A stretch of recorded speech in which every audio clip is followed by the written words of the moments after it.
തൃശൂർ പൂരം അലങ്കോലമാക്കിയതിനെക്കുറിച്ചുള്ള അന്വേഷണത്തിൽ എഡിജിപിക്ക് വീഴ്ച പറ്റിയെന്ന് ഡിജിപിയുടെ റിപ്പോർട്ട്. ത്രിതല അന്വേഷണം പ്രഖ്യാപിച്ച സർക്കാർ.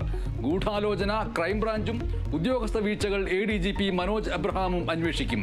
എഡിജിപി MR അജിത് കുമാറിനെതിരെ തൽക്കാലം നടപടിയില്ല. തീരുമാനം റിപ്പോർട്ട് ലഭിച്ചതിന് ശേഷമെന്ന് മുഖ്യമന്ത്രി. PR വിവാദത്തിൽ മുഖ്യമന്ത്രിയുടെ മറുപടി. പറയാത്ത കാര്യങ്ങൾ പ്രസിദ്ധീകരിച്ചു. സർക്കാർ ഒരു PR ഏജൻസിയെയും ചുമതലപ്പെടുത്തിയിട്ടില്ല.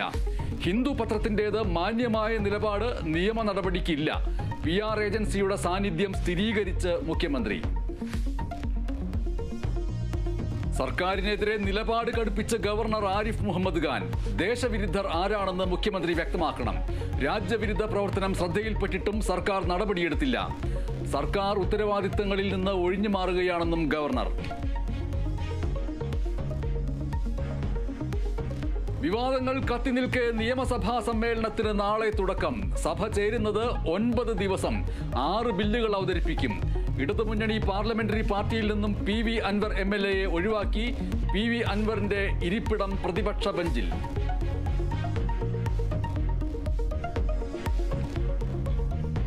NCPയിൽ മന്ത്രിമാറ്റം ഉടനില്ല. AK ശശീന്ദ്രൻ മന്ത്രിയായി തുടരും. കാത്തിരിക്കാൻ NCP നേതാക്കൾക്ക് മുഖ്യമന്ത്രിയുടെ നിർദ്ദേശം.